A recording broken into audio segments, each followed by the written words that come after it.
പിതാവിൻ്റെയും പുത്രൻ്റെയും പരിശുദ്ധാത്മാവിൻ്റെയും നാമത്തിൽ ആമേൻ. എൻ്റെ പ്രിയപ്പെട്ടവരെ, ഇന്ന് ജൂൺ 27 ശനിയാഴ്ച. അമ്മേ പരിശുദ്ധ അമ്മേ, അമ്മേ പരിശുദ്ധമേ, ദൈവമാതാവേ, കൃപാസനത്തിലൂടെ ഞങ്ങൾക്ക് ഞങ്ങളുടെ ദേശത്തിനും അമ്മ മധ്യസ്ഥം തേടി തന്ന എല്ലാ അനുഗ്രഹങ്ങൾക്കും കൃപകൾക്കും ഞങ്ങളിപ്പോൾ ഹൃദയം നിറഞ്ഞ നന്ദി പറയുന്നു.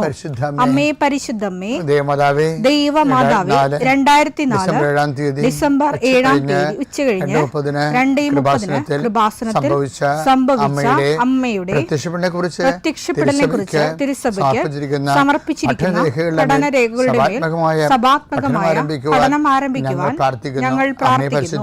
അമ്മേ പരിശുദ്ധമേ, ഭൂസ്വർലോകങ്ങളുടെ രാജ്ഞിയായ അങ്ങേയ്ക്ക് ഭൗമ സംരക്ഷണത്തിനായി പ്രപഞ്ചപ്രകൃതിയെ തന്നെ തിരുസഭ പ്രതിഷ്ഠിക്കുവാൻ ഈ പ്രത്യക്ഷീകരണം വഴി ഇടയാക്കണമേ. പരിശുദ്ധമേ, ജപമാല മാതാവേ, സകല കൃപാസനം പ്രാർത്ഥനയോടും ചേർത്ത് ഞങ്ങളിപ്പോൾ പ്രാർത്ഥിക്കുന്ന ഈ കുടുംബത്തിന്റെ പ്രത്യേക നിയോഗം പറ മക്കളെ.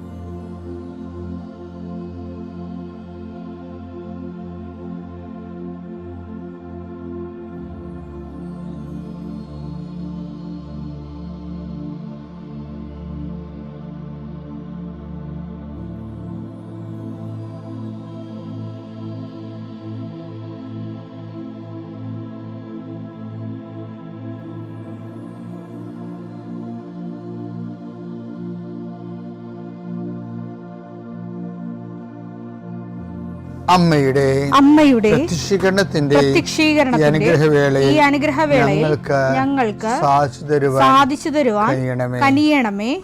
ആമേൻ. വിശ്വാസ പ്രമാണം. സർവശക്തനായ പിതാവും ആകാശത്തിന്റെയും ഭൂമിയുടെയും സൃഷ്ടാവുമായ ദൈവത്തിൽ ഞാൻ വിശ്വസിക്കുന്നു. അവിടുത്തെ ഏകപുത്രനും ഞങ്ങളുടെ കർത്താവുമായ ഈശോമിശിഹായിലും ഞാൻ വിശ്വസിക്കുന്നു. ഈ പുത്രൻ പരിശുദ്ധാത്മാവിനാൽ ഗർഭസ്ഥനായി കന്യകാമറിയത്തിൽ നിന്ന് പിറന്ന് പൊന്തിയോസ് പീലാത്തോസിന്റെ കാലത്ത് പീഡകൾ സഹിച്ച് കുരിശിൽ തറയ്ക്കപ്പെട്ട് മരിച്ച് അടക്കപ്പെട്ട് പാതാളങ്ങളിൽ ഇറങ്ങി മരിച്ചവരുടെ ഇടയിൽ നിന്ന് 3-ാം നാൾ ഉയർത്ത് സ്വർഗത്തിലേക്ക് എഴുന്നള്ളി സർവശക്തിയുള്ള പിതാവായ ദൈവത്തിന്റെ വലതുഭാഗത്തിരിക്കുന്നു. അവിടെ നിന്ന് ജീവിക്കുന്നവരെയും മരിച്ചവരെയും വിധിക്കുവാൻ വരുമെന്നും ഞാൻ വിശ്വസിക്കുന്നു. പരിശുദ്ധാത്മാവിലും ഞാൻ വിശ്വസിക്കുന്നു.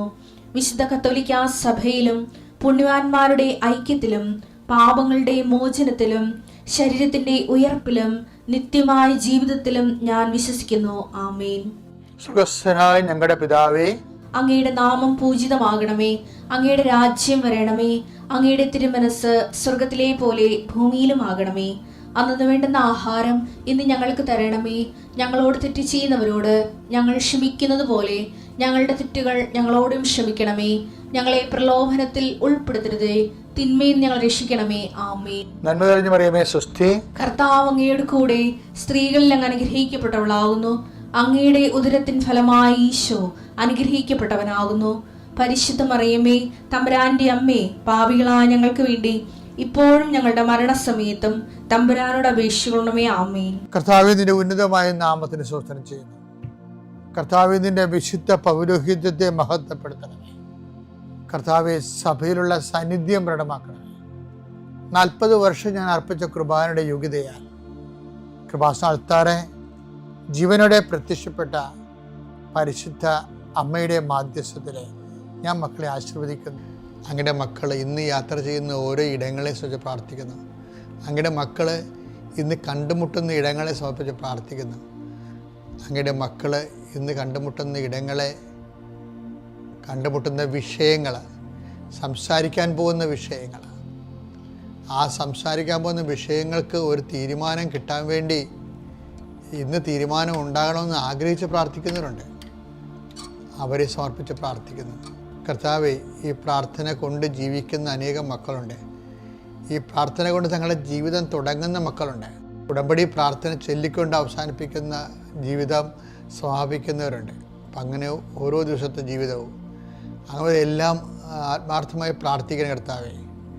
ഈശോയെ, ഏത് വിഷയത്തിന് വേണ്ടിയാണ് ഏത് കുടുംബം ഇപ്പോഴ് നിരാലംബമായിരിക്കുന്നത്, തങ്ങളെ രക്ഷിക്കാനോ സഹായിക്കാനോ ഈ സമയത്ത് ആരുമില്ലല്ലോ എന്ന് ഓർത്ത് വിഷമിക്കുന്നവരുണ്ട്.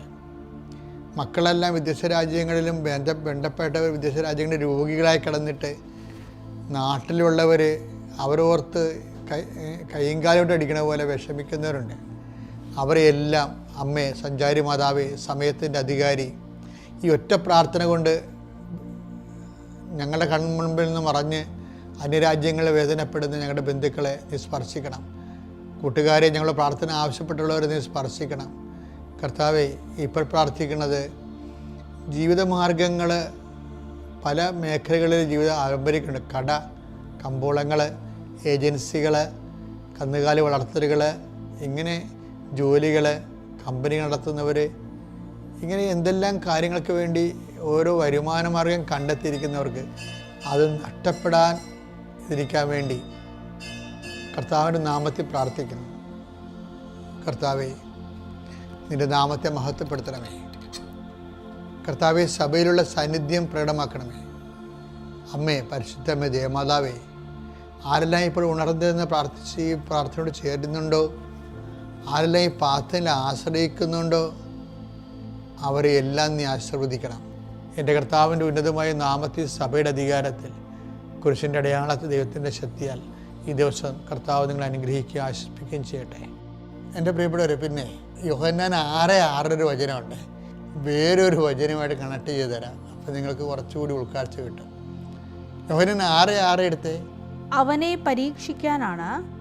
പരീക്ഷിക്കാനാണ് യേശു ഇങ്ങനെ ചോദിച്ചത്. അവനെ പരീക്ഷിക്കാനാണ് ഈശോ അങ്ങനെ പറയണത്. നിങ്ങൾ തന്നെ അപ്പം കൊടുക്കാൻ പറയണം. പക്ഷെ നിങ്ങൾ തന്നെ അപ്പം കൊടുക്കാൻ ഈശോ ഉദ്ദേശിക്കുന്നില്ലായിരുന്നു. എന്താ കാര്യം? എന്ത് ചെയ്യണമെന്ന് അത് വായിച്ചേ. യോഹന്നാൻ 6:6 എന്തു ചെയ്യണമെന്ന് യേശു നേരത്തെ മനസ്സിൽ കരുതിയിരുന്നു. യേശു നേരത്തെ മനസ്സിൽ കരുതിയിരുന്നു. അപ്പം ഇത് സിമ്പിളായിട്ട് എല്ലാ പ്രഭാഷകന്മാരൊക്കെ ഇടയ്ക്ക് പറയുന്നൊരു വചനമാണ്. കാര്യം നമ്മൾ ഉൾക്കൊള്ളപ്പെടേണ്ട കാര്യമില്ല. നമ്മൾ എന്ത് ചെയ്യണമെന്നുള്ളത് കർത്താവിന് നമ്മളെക്കുറിച്ചൊരു കരുതലും പദ്ധതിയൊക്കെ ഉണ്ട്. അങ്ങനെ പറയാറുണ്ട്. ശരിക്കും പ്രഭാഷകർ പറയാറുണ്ട്. ഞാനിവിടെ അതല്ല പറയാൻ ഉദ്ദേശിക്കണേ. ഞാൻ ഉദ്ദേശിക്കണമെന്ന് വെച്ച് കഴിഞ്ഞാൽ, ഇപ്പം മനസ്സിൽ കരുതിയിരുന്നെന്ന സംഭവമില്ലേ, എന്താണ്? എന്ത് ചെയ്യണമെന്ന് യേശു നേരത്തെ മനസ്സിൽ കരുതിയിരുന്നു.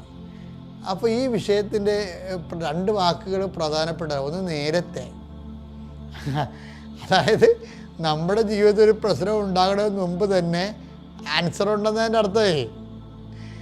നമ്മുടെ ജീവിതത്തിലൊരു പ്രശ്നം, ഇപ്പം നിൻ്റെ ജീവിതത്തിലൊരു പ്രശ്നം, ഇപ്പം നിൻ്റെ ഭാര്യയുമായിട്ട് നീ വഴക്കിട്ടിരിക്കുകയാണ്, ഭർത്താവുമായിട്ട് അകന്നിരിക്കുകയാണ്, ഒരു പ്രശ്നം ഉണ്ടായി. ഇതിനൊരു പരിഹാരം ഈശോയുടെ മനസ്സിലുണ്ട്. ഇതിനെന്തെങ്ങനെ ഇത് പരിഹരിക്കേണ്ടതെന്ന് ഈശോയ്ക്ക് നീ കല്യാണം കഴിക്കണ മുമ്പ് തന്നെ ഈ വിഷയത്തെക്കുറിച്ച് ഐഡിയ ഉണ്ട്. അപ്പോൾ ഒരു പ്രശ്നം ഉണ്ടാകുമ്പോൾ ചാടരുത്. പ്രശ്നം ഉണ്ടാകുമ്പോൾ അത് ഇരിക്കുന്ന ഇടത്താണ് പോകേണ്ടത്. കാര്യം നേരത്തെ ഇതിൻ്റെ പരിഹാരം അറിയാവുന്ന ഒരാളേ ഉള്ളൂ, അത് ഈശോയാണ്.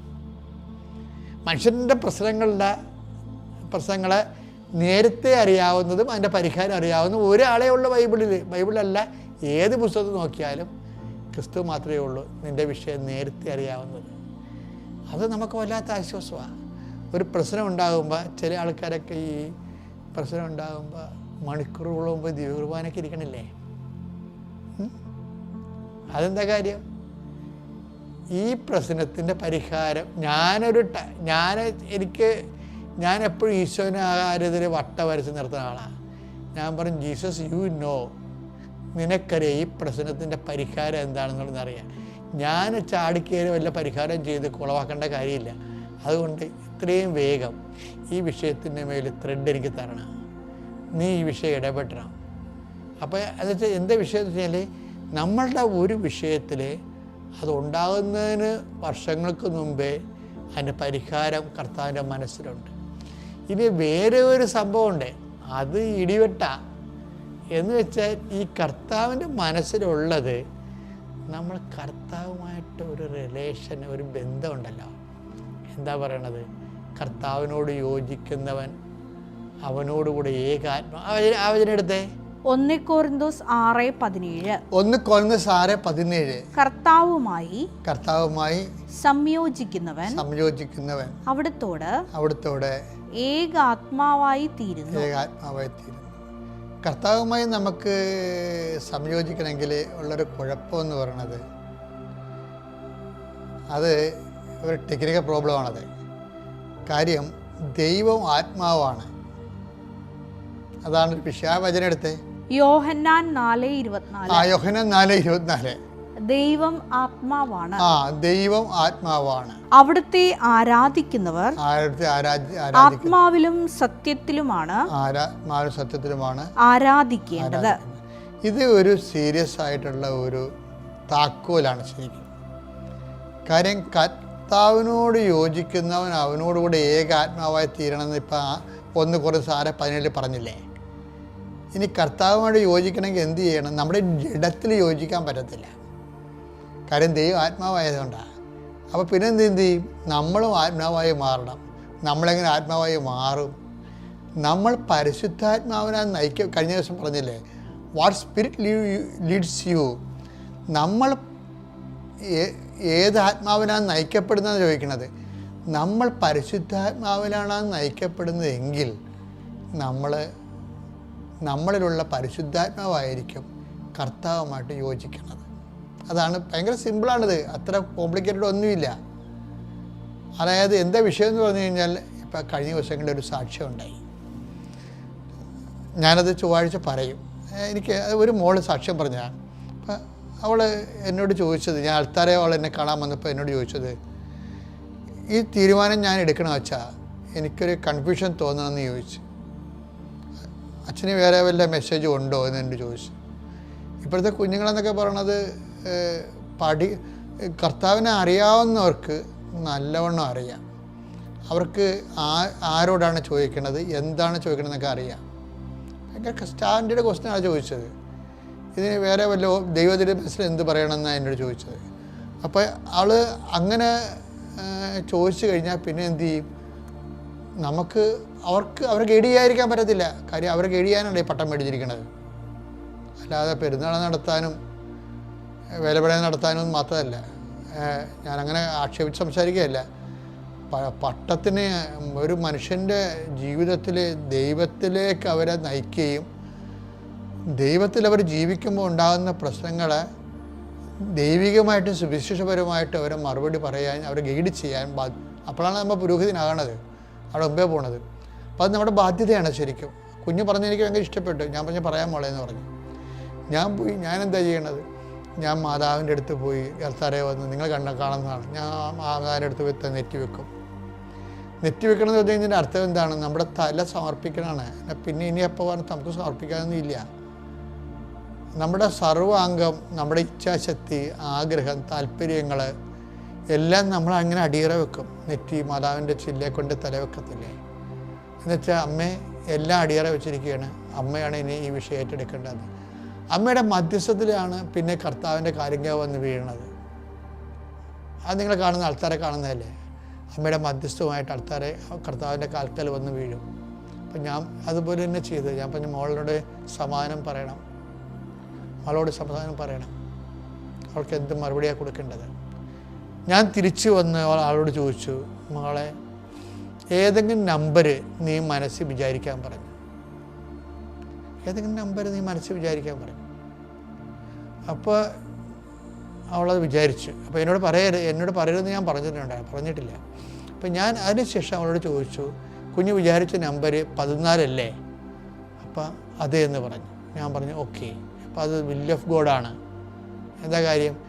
ആ കുഞ്ഞിൻ്റെ മനസ്സിലുള്ള നമ്പർ എന്താണെന്ന് കർത്താവിനെ വെളിപ്പെടുത്തി. അത് 14 പറഞ്ഞു. അപ്പോൾ അത് കുഞ്ഞിനോട് പറഞ്ഞു, ഞാൻ അത് വിൽ ഓഫ് ഗോഡാണ്, അത് കൺകറൻസ് ഉണ്ടെന്ന് പറഞ്ഞ്, നിൻ്റെ ആ ഡിസിഷന് കൺകറൻസ് ഉണ്ട്, മുന്നോട്ട് പോകാമെന്ന് പറഞ്ഞു. അങ്ങനെ ആൾക്കാരെ ഗൈഡ് ചെയ്യണം. അപ്പോൾ എന്നാ വിഷയം എന്ന് വെച്ച് കഴിഞ്ഞാൽ, അങ്ങനെ മുന്നോട്ട് പോകുമ്പോൾ ഇത് എങ്ങനെ സംഭവിക്കണമെന്ന് ചോദിച്ചു കഴിഞ്ഞാൽ, കർത്താവിനോട് യോജിക്കുന്നവൻ അവനോടുകൂടി ഏക ആത്മാവായി തീരും. അപ്പോൾ എന്ത് പറ്റും? അപ്പോൾ വേറൊരു സംഭവം നടക്കും അവിടെ. അതെന്താണ്? 1 Corinthians 2:16 ഒന്ന് വായിച്ചത്. 1 Corinthians 2:16 ഞങ്ങളാകട്ടെ ക്രിസ്തുവിന്റെ മനസ്സറിയുന്നു. ക്രിസ്തുവിൻ്റെ മനസ്സറിയുന്നു. ഇപ്പം എന്താ വിഷയം എന്ന് പറയണത്? നിങ്ങൾ ഇനി ഇപ്പം ഈ 1 Corinthians 2:16 വായിച്ചില്ലേ? ഇനി ആദ്യത്തെ വായിക്കണം. എന്താ കാര്യം? യോഹന്നാൻ 6:6 എന്താ വായിക്കണത്? എന്ത് ചെയ്യണമെന്ന് അവൻ നേരത്തെ മനസ്സിൽ കരുതിയിരുന്നെന്ന്. ആര്? കർത്താവ്. അപ്പം കർത്താവിൻ്റെ മനസ്സിൽ കരുതിയിരുന്ന കാരണം എന്ന വിഷയം നമ്മൾക്ക് ചോർത്തി കിട്ടും. അതെങ്ങനെ ചോർത്തി കിട്ടണത്? അത് ഈ 2 കർത്താവിനോട് യോജിക്കുന്നവൻ അവനുമായിട്ട് ഇപ്പോൾ 6:17 1 Corinthians 6:17 അനുസരിച്ച് കർത്താവിനോട് യോജിക്കുന്നവൻ അവനുമായിട്ട് ഏകാത്മാവായി തീരുന്നു. അപ്പോൾ ആ ഏകാത്മാവായി തീരുമ്പോൾ ക്രിസ്തുവിൻ്റെ മനസ്സിലുള്ളത് നമ്മുടെ മനസ്സിലേക്ക്, ശരിക്കും പറഞ്ഞാൽ ഈ പാരലായിട്ട് ഘടിപ്പിക്കുന്ന ഈ കമ്പ്യൂട്ടറില്ലേ, ഈ കമ്പ്യൂട്ടറിൽ വരുന്നത് തന്നെ ആയിരിക്കുമല്ല ആ കമ്പ്യൂട്ടറിലേക്കും നമുക്ക് ക്യാരി ഓവർ ചെയ്ത് വരണത്. അതുപോലെ ക്രിസ്തുവുമായി ഇപ്പം നമ്മൾ ആദ്യം പറഞ്ഞ വചനം 1 Corinthians എടുത്ത് 1 Corinthians 2:16 എടുത്ത് ഞങ്ങളാകട്ടെ ക്രിസ്തുവിന്റെ മനസ്സറിയുന്നു. അപ്പം സാധിക്കുമെന്നല്ല എൻ്റെ അർത്ഥം. ക്രിസ്തുവിൻ്റെ മനസ്സറിയാൻ മനുഷ്യന് പറ്റും. എപ്പോഴാണ് പറ്റണത്? എപ്പോഴാണ് അതിൻ്റെ മെക്കാനിസം എന്താണ്? കർത്താവിനോട് യോജിക്കുന്നവൻ അവനോടുകൂടെ ഏക ആത്മാവായി തീരുമ്പോഴാണ് കർത്താവിൻ്റെ മനസ്സിലുള്ളത് നമുക്ക് വെളിപ്പെട്ട് കിട്ടുന്നത്. അതിൻ്റെ വചനം ഏതാ? 1 Corinthians 6:17 1 Corinthians 6:17 എന്താണത്? കർത്താവുമായി സംയോജിക്കുന്നവൻ അവിടുത്തോട് ഏകാത്മാവായി തീരുന്നു. ഇതിൻ്റെ ഭാഗമായിട്ടാണ് അങ്ങനെ ഏകാത്മാവായി തീരുമ്പോൾ ഞങ്ങളാകട്ടെ യേശു ക്രിസ്തുവിൻ്റെ മനസ്സറിയുന്നു. ഏത് മനസ്സാണ്? നേരത്തെ ചെയ്യണമെന്ന് കർത്താവ് പറഞ്ഞില്ലേ? എന്ത് ചെയ്യണമെന്ന് അവന് നേരത്തെ ഈശോ മനസ്സിൽ കരുതിയിരുന്നത് നമുക്ക് ഇങ്ങോട്ട് വെളിപ്പെട്ട് കിട്ടും. അതെന്ത് തിയറിയിലാണ് കിട്ടുന്നത്? അത് ഈ വചനം അനുസരിച്ചാണ് കിട്ടുന്നത്. ഏതാണ്? ഈ 1 Corinthians 2:16 ഞങ്ങളാകട്ടെ യേശു ക്രിസ്തുവിൻ്റെ മനസ്സറിയുന്നു. അപ്പോൾ ഇതെന്ന് പറയണത് നമ്മൾ ആത്മീയ ജീവിതം എന്ന് പറയണത് കർത്താവിൻ്റെ മനസ്സും നമ്മുടെ മനസ്സും കൂടി പാരലായിട്ട് ഘടിപ്പിച്ച കമ്പ്യൂട്ടർ പോലെയായി സംഭവം. കർത്താവിൻ്റെ മനസ്സിലുണ്ടാകുന്നത് അപ്ലോഡ് ചെയ്ത് അല്ലെങ്കിൽ ഡൗൺലോഡ് ചെയ്ത് നമുക്ക് കിട്ടും. നമുക്ക് കിട്ടണമെങ്കിൽ എന്ത് ചെയ്യണം? പരിശുദ്ധാത്മാവിനാൽ നമ്മൾ നയിക്കപ്പെടണം. പരിശുദ്ധാത്മാവ് നയിക്കപ്പെടുന്നതിനാണ് ആത്മീയ ജീവിതം എന്ന് പറയുന്നത്. അല്ലാത്തതൊക്കെ ആചാര ജീവിതമാണ്. പല ആൾക്കാരും ആത്മീയ ജീവിതം എന്നും പറഞ്ഞ് അനുഷ്ഠിച്ച് കൂട്ടുന്ന എല്ലാം ആചാര ജീവിതങ്ങളാണ്. അത് ആത്മീയ ജീവിതം അല്ല. ശരിക്കും പറഞ്ഞാൽ ആഴമുള്ള ആത്മീയ ജീവിതത്തിലേക്ക് വരാൻ വചനം നമ്മളെ വെല്ലുവിളിക്കുന്നുണ്ട്. വചനത്തിൻ്റെ വിളി കേട്ടുകൊണ്ട് മുന്തിയ നിലവാരമുള്ള കർത്താവിൻ്റെ സഹശുശ്രൂഷകരായി നമുക്ക് വളരാം. പിതാവിൻ്റെയും പുത്രൻ്റെയും പരിശുദ്ധാത്മാവിൻ്റെയും നാമത്തിൽ.